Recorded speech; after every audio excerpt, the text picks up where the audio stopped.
Well, I believe that Mr. Trump is kind of telling it like it really truly is, you know, being the governor of the gateway of illegal immigration.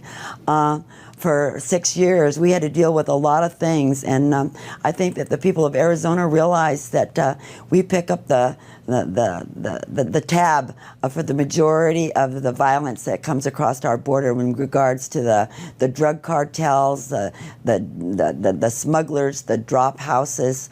It has been horrendous, and of course they come through Arizona and therefore end up in other states. So they you go think throughout he's right? The country. You think he's right? And it is.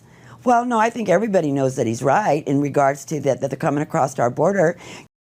It's a good bill, and it's another tool for us to be able to use in order to get our borders under control. We cannot afford all this illegal immigration and everything that comes with it, everything from the crime into the drugs and the kidnappings and the extortion and the beheadings and the fact that people can't feel safe in their communities. It's wrong. Which beheadings in Arizona were you referring to? Oh, our law enforcement agencies have found bodies in the desert, either buried or just lying out there that have been beheaded.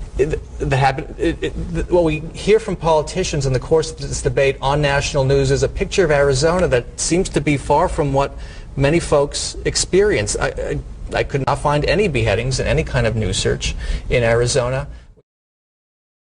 During the debate, her Democratic opponent, the state's Attorney General Terry Goddard, asked Governor Brewer about her frequent claims that people are turning up without their heads in Arizona. That has been part of how Jan Brewer has made the case for the Papers, Please law, SB 1070. She made the claim about beheadings a number of times on television. She made the claim that as a result of illegal immigration, authorities in Arizona were finding headless bodies around. That claim, of course, has been very thoroughly disproven, and the governor's opponent, Mr. Goddard, hit her for it last night. Here's what happened during the debate. What is hurting us right now economically are statements, false statements made by Jan Brewer about how Arizona has become so violent, that we are a place of fear, that we have beheadings in the desert.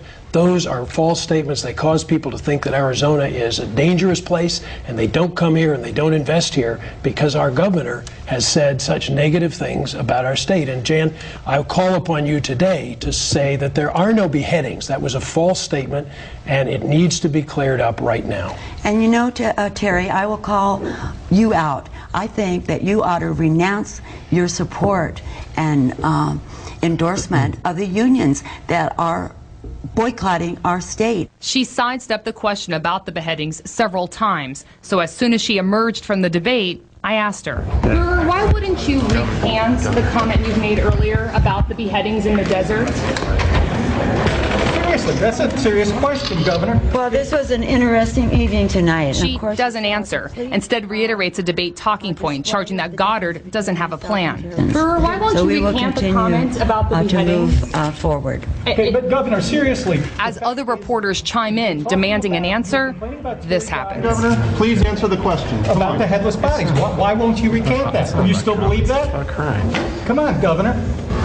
Okay, thank you all. Governor, what do you make?